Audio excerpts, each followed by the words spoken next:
Hello everyone, स्वागत है आपका एक नई वीडियो के साथ। आज के हमारे वीडियो के अंदर हम करेंगे incorporation and advantages and disadvantages of incorporation corporate law unit first के मेरे नोट्स।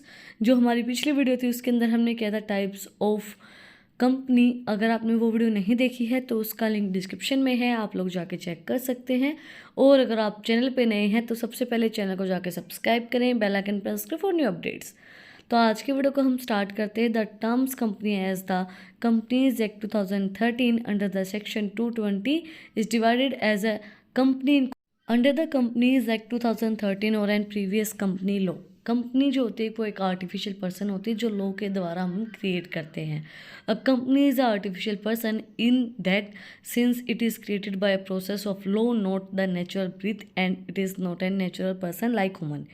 ना तो नेचुरल ब्रीथ मतलब नेचुरल जो जैसे माँ जन्म देती बच्चों को, ना तो ऐसा होता है। कंपनी लॉ के द्वारा क्रिएट की जाती है, but on the other hand it is coated with in many of the rights of natural person. But other hand में क्या है कि लेकिन उसके अंदर बहुत से राइट्स हैं जो नॉर्मल पीपल ने बनाए हुए हैं, जो नॉर्मल पीपल बनाते हैं वो लॉ इसके अंदर आते हैं, जैसे हमने जो बनाए हैं लॉज।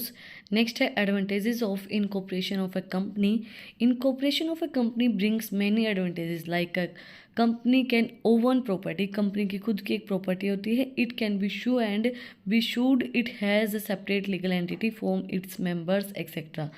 कंपनी की खुद की एक प्रॉपर्टी होती है, एक वो सेपरेट लीगल एंटिटी होती है एंड फ्रॉम इट्स मेंबर। मतलब कंपनी एक अलग चीज़ है और मेंबर अलग चीज़ है। इनकॉर्पोरेशन के अंदर हमने क्या चीज़ स्टडी की है कि कंपनी एक सेपरेट लीगल एंटिटी है, मतलब कंपनी एक अलग है सेपरेट लीगल एंटिटी और उसके मेंबर्स अलग हैं। फर्स्ट हमारी एडवांटेजेस है separate legal entity. A company is a legal person having a justice personality intactly distant from and independent from its member. वो इंडिपेंडेंट होती है उस मेंबर से, उनके मेंबर से। And it means that the creditor of the company can sue only the company to recover their debt, not the members. Similarly, the company is not liable in any way for the individual debts of its member. It means जो company होती है वो एक separate legal entity होती है member से। इसके अंदर क्या बोला गया है कि क्रेडिटर जो है कंपनी के वो शू कर सकते हैं कंपनी को रिकवर करने के लिए उसके debt, but not the members, members पे नहीं। Similarly company is not liable to pay in a way to individual debts of its member. वो इंडिविजुअली कंपनी उसके डेट पे नहीं करेगी, कंपनी लाइबल नहीं है उसके डेट पे करने के लिए। कंपनी अपने ही जो डेट है वो ही पे करेगी और कंपनी के ऊपर शू कर सकते हैं उनके डेट को पे करने के लिए।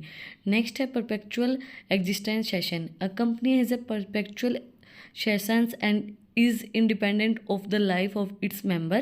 The life of a company does not depends upon the death, insolvency or retirement of an exit of any share holder. जो कंपनी है एक वो परपेचुअल सेशन है उसका, इंडिपेंडेंटली और लाइफ है उसकी मेंबर की। And the life of a company does not depends on upon health.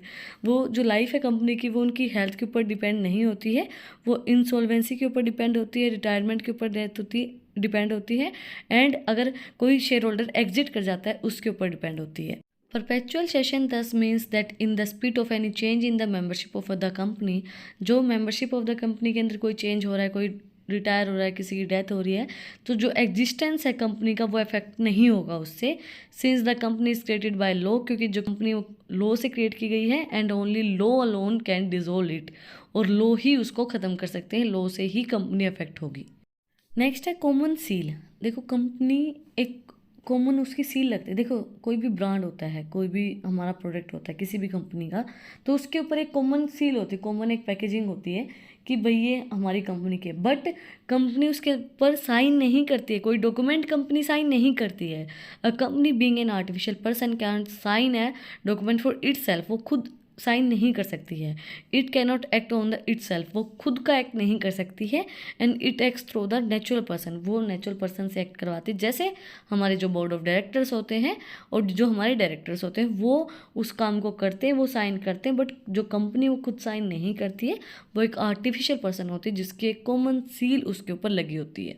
Next है limited liabilities. One of the important advantages of a company is that the liability of its limited to the amount unpaid on their shares. However, heavy losses the company might have suffered members are liable to the unpaid amount. However, the act do not presents the company is making liability on the members unlimited, but such companies are rare in existence. ये जो है important advantages क्या है कि limited liabilities होते हैं कुछ company की, limited to the amount of unpaid to the shares and heavy losses of the company might suffers. Members भी लाइबल होते हैं, उनको सफ़र करते members are liable and unpaid amount उनकी रह जाती है। तो ये जो एक्ट है does not present the company from making liabilities, ये लाइबिलिटीज़ को बनाने के लिए प्रेजेंट नहीं होता है।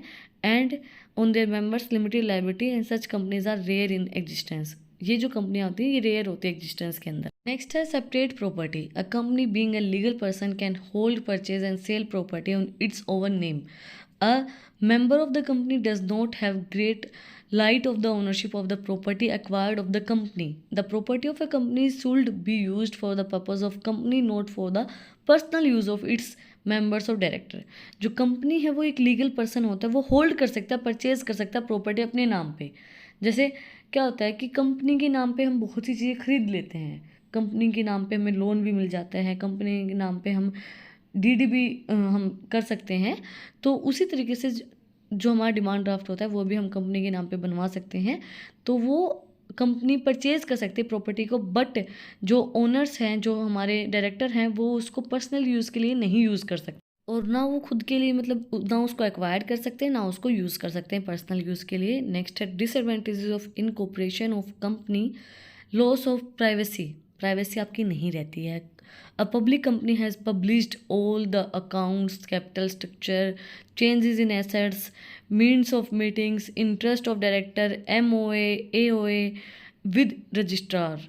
जो पब्लिक जो कंपनी होती है उसको सब चीज़ें देनी होती है, क्या कैपिटल स्ट्रक्चर है, क्या चेंजेस आई हैं एसेट्स के अंदर, जो मिनट्स ऑफ मीटिंग्स हैं, इंटरेस्ट ऑफ डायरेक्टर है, आर्टिकल ऑफ एसोसिएशन है, जो भी रजिस्टर हमारी है वो सारी रजिस्ट्रार को देनी पड़ती हैं। तो आपकी जो प्राइवेसी होती है वो ख़त्म हो जाती है, प्राइवेसी बिल्कुल भी नहीं होती है। नेक्स्ट है wastage and inefficient in management. Incorporation enables a large number of persons to join hands as members in a joint stock company, all of the whom cannot possibly take active part in the management of the company, and as the result wastage and insufficiently management। Wastage and insufficient management होता है इसके अंदर, क्योंकि large amount पे आप बहुत से members होते हैं, उसके अंदर बहुत से जॉइंट स्टॉक कंपनीज होती हैं, तो वो पॉसिबल नहीं होता है कि सारा एक्टिव पार्टिसिपेशन हो मैनेजमेंट का उसके अंदर। तो उसकी वजह से क्या होता है, वेस्टेज होती है और इनसफिशिएंट मैनेजमेंट होता है, चीज़ों को अच्छे से मैनेज नहीं कर पाते हैं वो लोग सारे जो हैं मिलके। नेक्स्ट है double taxation. Double taxation occurs when the company is taxed on their profit and suddenly to share holder when they are receive dividend. Double taxation का मतलब क्या होता है, ये अकर जब होता है जब कंपनी टैक्स देती है अपने प्रॉफिट के अंदर से और सडनली जो डायरेक्टर हैं वो अपना डिविडेंड रिसीव कर लेते हैं, मतलब जो अमाउंट हमें आनी थी वो रिसीव कर लेते हैं, तो हमें उस टाइम पे डबल टैक्सेशन पे करना पड़ जाता है। नेक्स्ट है loss of ownership. In individual business, the owners is within one person, but once incorporated, the owners disclose one person does not have complete ownership। Public company के अंदर एक पर्सन नहीं होता है। देखो इंडिविजुअल अगर आपका बिजनेस है तो एक बंदा ओनर हो सकता है, जब आप इनकॉर्पोरेशन के अंदर आते हो, इनकॉर्पोरेटेड ओनरशिप के अंदर आते हो, तो उसके अंदर एक पर्सन उसका ओनर नहीं हो सकता है। जब पब्लिक कंपनी है, अगर आपका खुद का बिजनेस है तो आप ओनर हो सकते हैं। लास्ट बट नॉट लीस्ट हमारा पॉइंट है hard to disclose. A company being artificial person whose existence is ensured by the law. The law cannot disclose it. Disclosing of a company incorporated required to follow legal formalities and it is quite expensive। जो company होती है वो एक artificial person होती है, create की जाती है लॉ से, बट लॉ को डिस्क्लोज करना बहुत ज़्यादा मुश्किल होता है इनकॉर्पोरेटेड के अंदर। अगर हमें उसको डिस्क्लोज करना है तो हमें लीगल फॉर्मेलिटीज़ करनी पड़ेंगी, और जो लीगल फॉर्मेलिटीज़ होती है हमारी वो एक्सपेंसिव होती हैं। इसी के साथ आज का जो हमारा टॉपिक है वो कंप्लीट हो गया है, advantages and disadvantages of incorporation. अगर आपको आज की वीडियो पसंद आई तो आप लोग को पता ही क्या करना है, कमेंट सेक्शन में मुझे बताना है कि आपकी वीडियो कैसी लगी। कोई भी डाउट है तो वो भी आप लोग कमेंट सेक्शन में मुझसे पूछ सकते हैं। और अगर आपको इन टॉपिक्स की PDF चाहिए तो टेलीग्राम चैनल का लिंक भी डिस्क्रिप्शन में, आप उसको जाकर सब्सक्राइब कर सकते हैं। फिर मिलते हैं एक नई वीडियो के साथ, एक नए टॉपिक के साथ। Like, share and subscribe my channel. Thank you for watching my video. 오늘은 하늘이 아주 파래